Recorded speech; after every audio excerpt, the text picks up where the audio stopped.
কি ব্যাপার সুজন ভাই, মনটা খারাপ নাকি? ওই এক কাপ চা দে তো।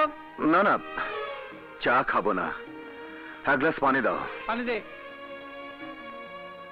সুজন ভাই, মনে হয় তুমি খুব ভাঙ্গে পড়ছো।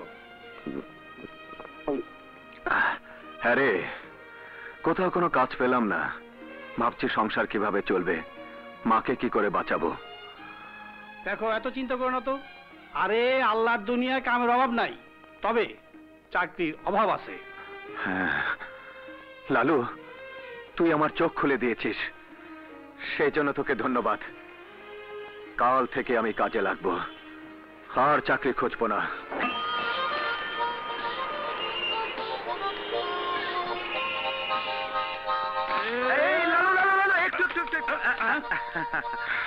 সুজন ভাই, আজকে বেশি তুমি দেরি করে ভালো কেন, কোথাও যা নাকি? ও, প্রফেসরের সাথে একটু দেখা করতে যামু। বুঝে বুঝে, বয়সে বুঝায়, বয়সে বুঝায়, বয়সে।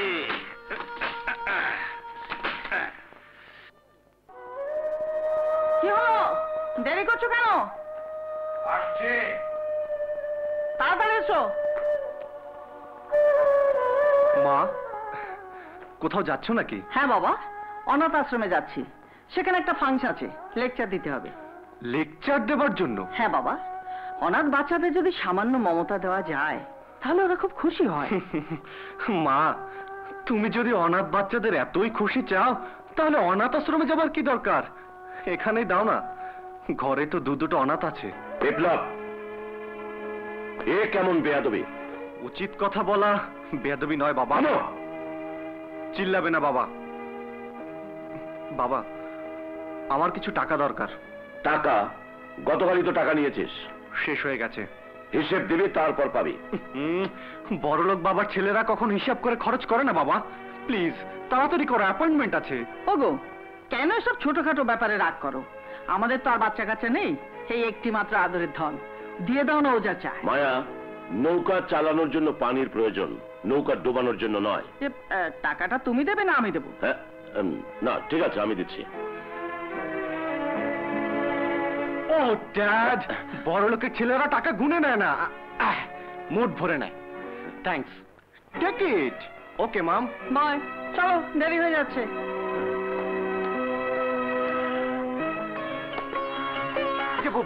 না ধরো তো, কাল আমার জন্মদিন, এই টাকা দিয়ে তুমি আমার জন্মদিন পালনের ব্যবস্থা করো, আর তোমার মন যা চায় তাই আমাকে দিও। বিপ্লব, কেন তুই মা বাবার সাথে দুর্ব্যবহার করিস? কেন বুঝতে পারিস না ভাই? আরে মা বাবা গুরুজন, সন্তানের দুর্ব্যবহারে তারা দুঃখ পান। দুঃখ ওরা পায় না বাবু, দুঃখ পাই আমি। যখন দেখি তোমাকে নিজের বাবার সামনে পর্দার আড়ালে ঘুমটা দিয়ে থাকতে হয়, আর তখনই আমার মাথা ঠিক থাকে না। ওরা ওরা তোমাকে সারা জীবন কি দিয়েছে বাবু? দুঃখ, কষ্ট আর লাঞ্ছনা ছাড়া। বিপ্লব, হ্যাঁ বাবু, তুমি নীরবে সব সহ্য করে গেছো। লোকচক্ষুর আড়ালে কেঁদে কেঁদে বুকের ভেতর কান্নার পাহাড় করে তুলেছো। সেই কান্নার রোল ওরা কেউ শুনতে না পেলেও আমি পাই বাবু, কারণ কারণ আমি যে তোমার ভাই। বিপ্লব, চুপ কর ভাই, চুপ কর। কেন বাবু, কি অন্যায়, কি দোষ তোমার? হ্যাঁ, তোমার দোষ এই যে তুমি এই ঘরে জন্মেছো, তোমার দোষ এই যে তুমি জন্মের সময় মাকে হারিয়েছো, তোমার দোষ এই যে বাবার অবজ্ঞা, অবহেলা আর সৎ মায়ের অত্যাচার, নির্যাতন নীরবে সহ্য করেছো। কোনদিন প্রতিবাদ করনি? না বাবু না, এ সহ্য করার নয়।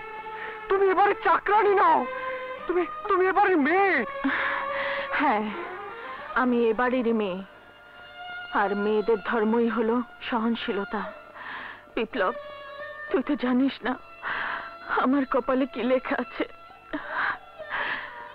তাই বলছি ভাই, মা বাবার সাথে এ ধরনের ব্যবহার করা উচিত হয়নি তোর।